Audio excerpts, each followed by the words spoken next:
Hey everyone, welcome back. We're going deep into sustainability in commercial real estate today. Really going behind the scenes. Yeah, exactly. And to help us with that, we have this great interview with Tanner Hayes. He's a sustainability expert at, a big private real estate company. And what's interesting about this is, Yeah, we're getting past just the typical greenwashing stuff right. and like getting into how do you actually make sustainability profitable? Yeah, especially in industrial real estate Yeah, where it's all about the bottom line. absolutely. So Tanner really, he just jumps right in and talks about what he calls the, quote, money makers of sustainability, hmm like rooftop solar battery storage, EV charging infrastructure. The hard-nosed stuff, yeah. He says it's where the money's at. It's interesting, right? Because it really does reflect this bigger trend that we're seeing in the industry. Yeah, It's like, let's talk about just general green initiatives right. and much more focus on, okay, like what are the actual projects The actual project. that will have a good ROI? Yes. And so let's take solar, for example. Yeah. Tanner breaks down how, like, the economics of solar can vary so much from market to market. hmm Obviously, sunshine, that makes sense. Sure. But then also power pricing, local incentives, and even policies. Yeah, he gives this great example about California. Okay. You think California, oh, it's sunny, it's solar paradise. Right.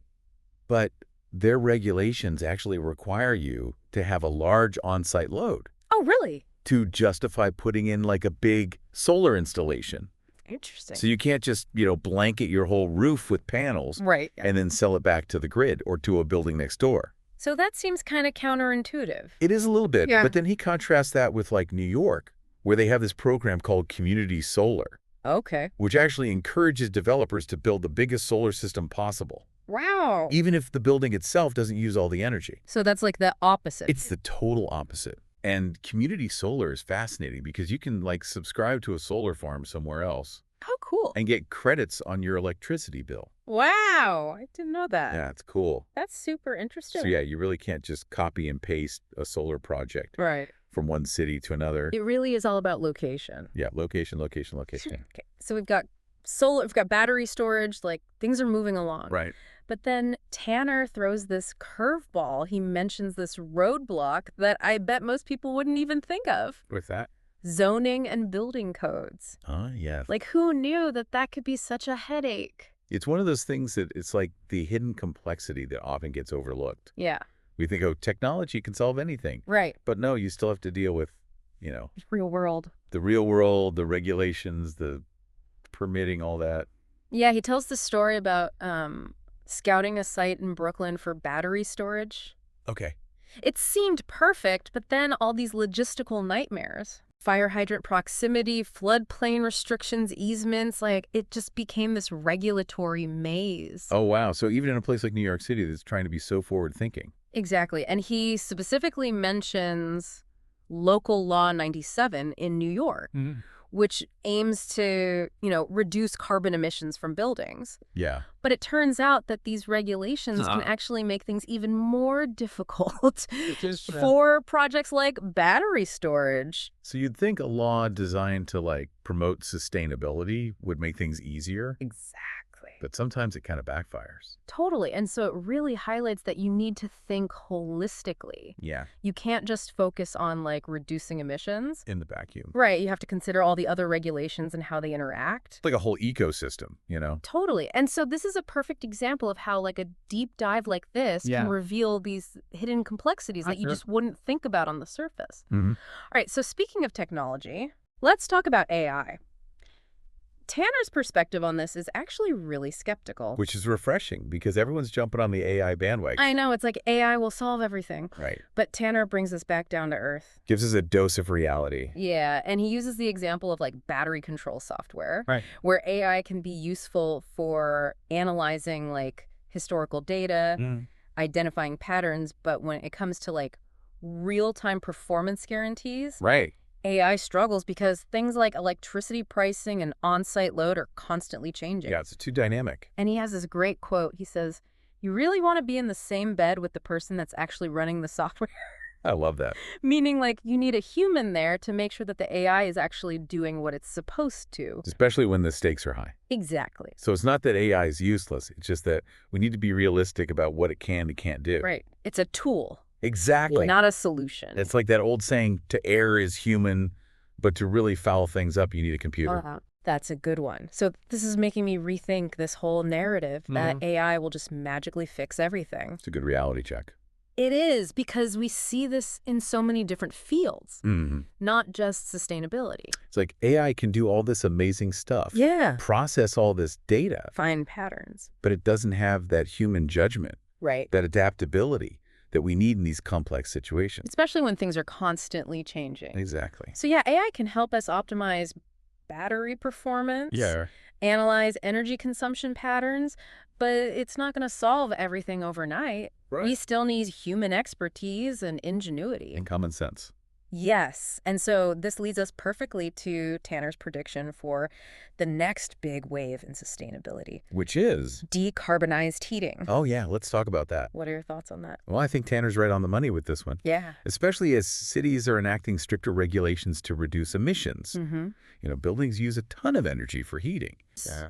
I think it's like 30 to 40% of a building's total energy consumption. Wow. That's a lot. So if we want to get serious about climate change, we have to figure out how to decarbonize heating. Okay, so Tanner makes it clear that this transition is not going to be easy. Right. He says it's not just a matter of swapping out a gas furnace for a heat pump. It's way more complicated than that. It's like this complex puzzle. And there are so many different options to consider: geothermal heat pumps, hybrid systems. You can't just apply a one-size-fits-all solution. Right. Each building is different. Every building has its own quirks and limitations. You have to consider the economics, the technical feasibility. And even the preferences of the tenants. Right. And this is where it gets really interesting, because Tanner hints at the potential for software to help us navigate this complexity. Oh, interesting. He specifically mentions the need for sophisticated economic modeling. Okay. To help building owners figure out, like, what's the most cost-effective approach for their specific building.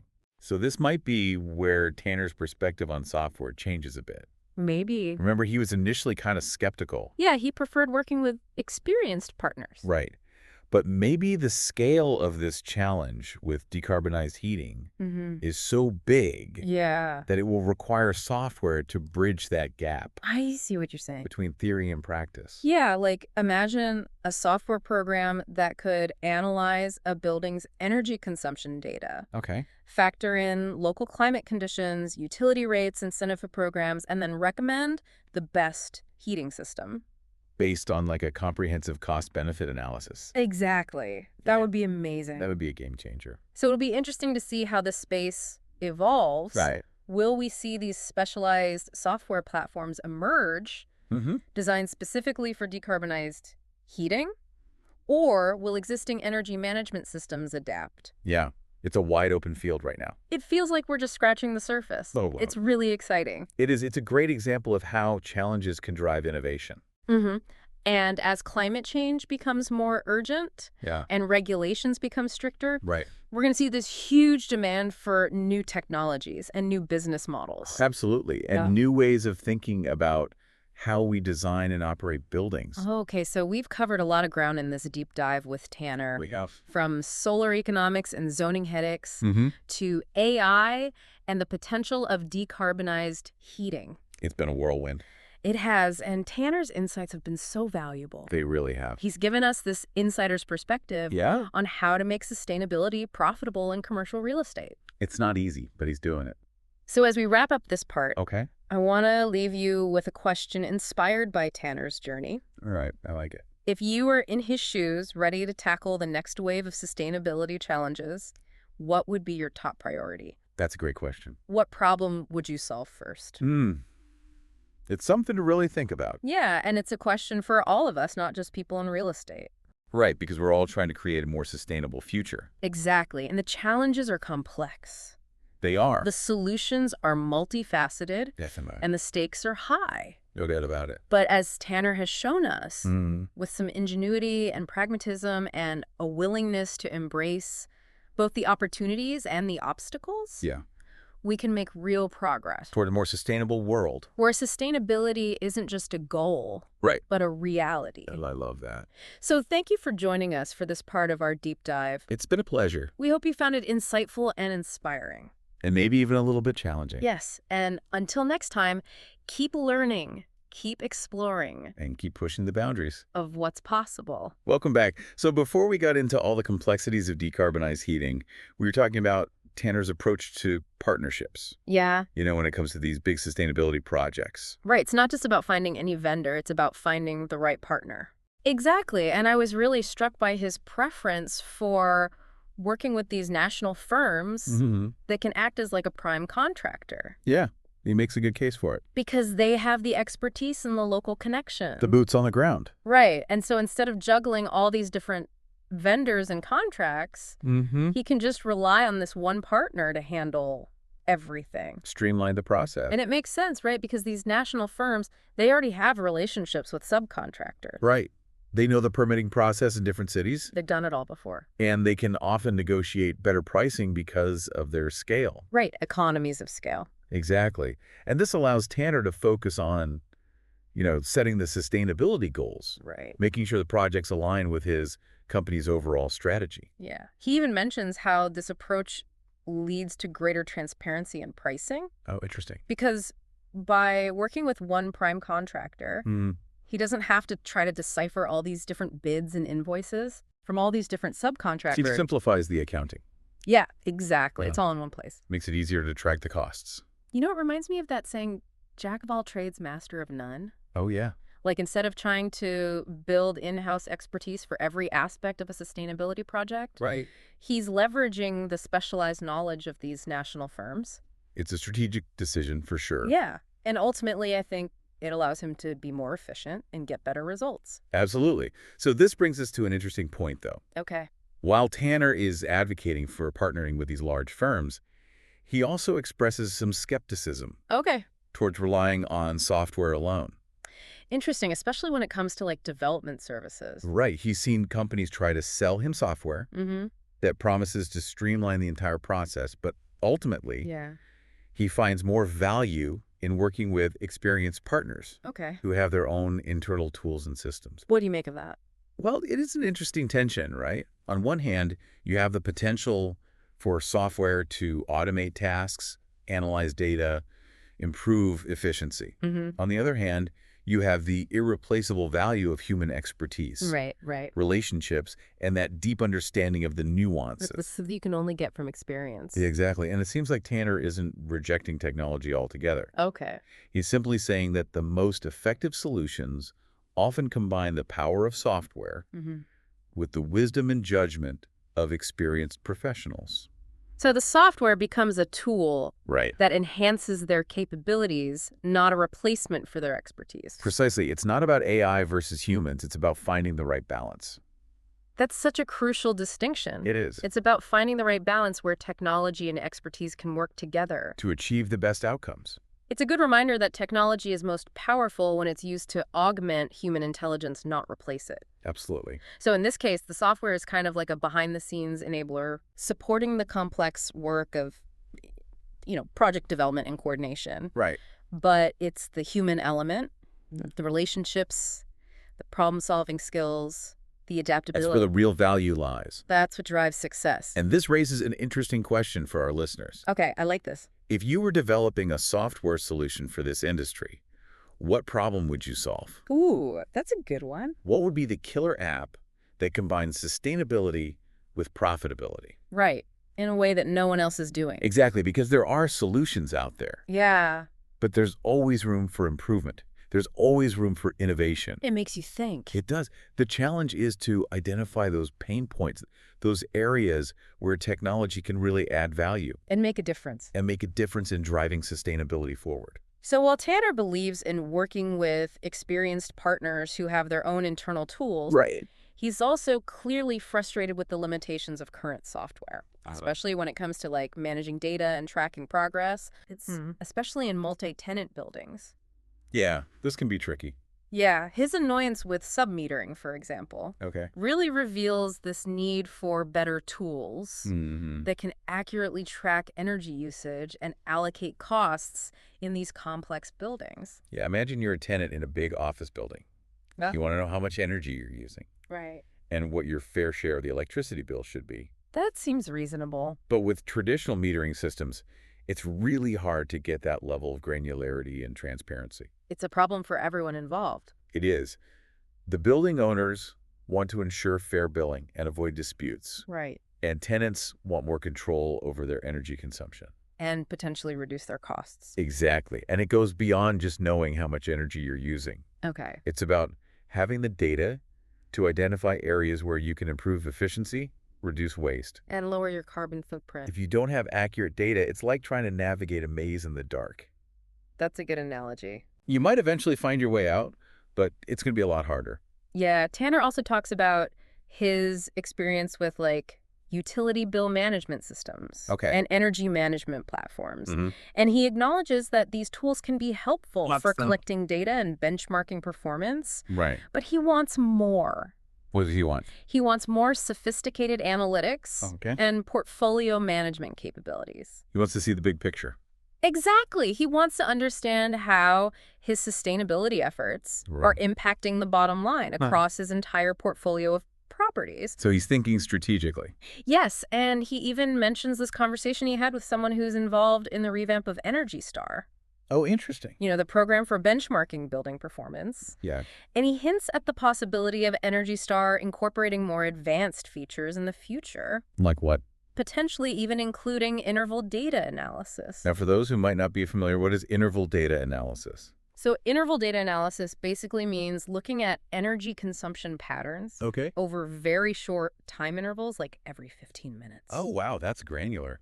It is, and this level of detail can be super valuable for evaluating the economics of solar and battery storage projects. Oh, so. Because it allows you to see how energy is being used throughout the day. Right. And identify opportunities for optimization. So it's not just about the total energy consumption, it's about when that energy is being used. Exactly. That would be a game changer for the industry. It would.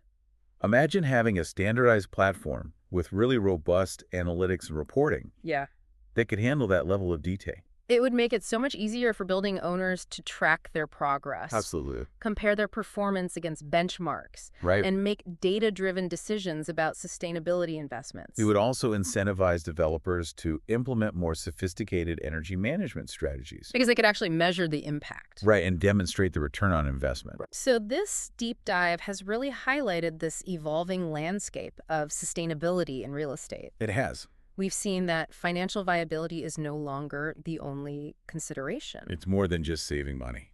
Right. Data transparency, accurate measurement, and the ability to demonstrate that return on investment are becoming crucial. It's a sign that sustainability is maturing as a field. I like that. It's moving beyond a feel-good initiative. Right. And becoming an integral part of smart business practices. And that's a good thing. It's a very good thing. So Tanner's insights have been invaluable. They really have. He's given us a glimpse into the mindset of someone who's at the forefront of this industry. Someone who's pushing the boundaries. Yeah, constantly pushing the boundaries of what's possible. What stood out to you as the most surprising or thought-provoking takeaway from this conversation? You know, for me, it was Tanner's willingness to embrace both the challenges and the opportunities. Yeah. He's not afraid to acknowledge the complexities, the frustrations, the limitations of current solutions, but he's also incredibly optimistic About the future.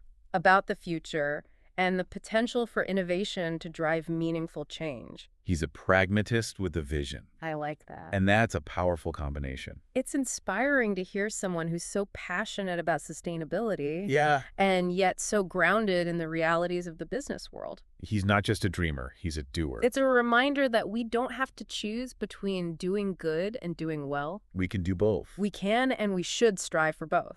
So speaking of the future, we still haven't dived into those decarbonized heating predictions. That's right. We've got a whole other fascinating topic to unpack in part 3. Can't we? We'll explore the challenges, the opportunities, and the potential solutions for transitioning away from fossil fuels in the heating sector. Sounds like a hot topic. It is. We're going to turn up the heat, so to speak. Welcome back to the show. We left off talking about decarbonized heating, this huge transition that's coming. Yeah, Tanner really sees this as the next big ways in sustainable real estate. And, it's easy to see why. Right. I mean, cities everywhere are enacting these stricter regulations to reduce emissions. To get to net zero. Exactly. And a big chunk of a building's energy use comes from heating. Oh, yeah, for sure. 30 to 40%, sometimes even more. Wow. That's a lot. So, Yeah. yeah, if we're serious about tackling climate change, We got to figure out this heating we've thing. got to decarbonize heating. Absolutely. But as Tanner points out, Yeah. it's not as easy as just like swapping out a gas furnace for a heat pump. Oh, no, definitely not. It's not a one-size-fits-all situation. Yeah, there are so many options to consider: geothermal, heat pumps, hybrid systems. It's a complex puzzle. It is, and you really need that tailored approach. Because every building is different. Right. They have their own quirks. Your own constraints, their own energy consumption patterns. You can't just like copy and paste a solution from one building to another. Nope. You got to do your homework. You got to evaluate the economics, the technical feasibility, and even think about the tenants. Yeah, what are their preferences? Exactly. And this is where it gets really interesting because Tanner starts talking about the potential for software Oh, interesting. to help us navigate all this complexity. He specifically mentions economic modeling. Right, because you need some way to figure out what's the most cost-effective approach for each building. And this is where I wonder if his perspective on software shifts a little bit. Yeah, remember, he was initially kind of skeptical. He was Mr. Work with experienced partners. Right. He liked those boots on the ground. But maybe the scale of this decarbonized heating challenge is so big that it's going to require software to, like, bridge the gap. Between theory and practice. Exactly. Yeah, like imagine a software program that could analyze a building's energy data. Okay, I like this. Factor in all the variables like climate conditions, utility rates, incentive programs, and then recommend the optimal heating system based on a cost-benefit analysis. That would be incredible. It would be a game changer. It really would. It would make these decisions so much easier for building owners. So it'll be fascinating to see how this plays out. Right. Will we see these new software platforms emerge specifically for decarbonized heating? Or will existing energy management systems adapt? That's the big question. It is. There's so much potential for innovation in this space. It feels like we're just at the beginning. But tip of the iceberg. We're just scratching the surface, and it's exciting. It is. It's exciting to see how these challenges are driving innovation. Yeah, as the urgency of climate change becomes more apparent and the regulations get stricter. Right. We're going to see this surge in demand for new technologies, new business models. And new ways of thinking about how we design and operate buildings. Absolutely. We have to rethink everything. So we've covered a lot of ground with Tanner Hayes in this deep dive. We have from solar to zoning to AI. To the future of decarbonized heating. It's been quite a journey. It really has, and his insights have been so valuable. They really have. He's given us so much to think about. He's challenged our assumptions, opened our eyes to new possibilities. And given us a glimpse into the future of this industry. So as we wrap up this whole deep dive, I want to leave our listeners with one final thought. Okay, ready. If you were in Tanner's shoes, what problem would you solve first? Ooh, that's a good one. That's a tough one. It is. It's a big question. It is, and it's not just for people in real estate. It's for all of us. Right, because we're all trying to create a more sustainable future. Exactly, and the challenges are huge. The solutions are complex and the stakes are high. No doubt about it, but I think Tanner has shown us that it's possible. Yeah, he's shown us that with some ingenuity, some pragmatism, some creativity. And a willingness to embrace the unknown. We can make real progress towards a more sustainable world. A world where sustainability is just how we do things. It's not an extra, it's just built in. Exactly. So thank you for joining us on this deep dive. It's been a pleasure. We hope you found it insightful and inspiring and maybe even a little bit challenging. And if you have any thoughts or ideas about how you would solve these sustainability challenges, we'd love to hear from you. Leave us a comment. Share your thoughts with us. Let's keep the conversation going. Because together, we can build a better future. A more sustainable future. Thanks for listening.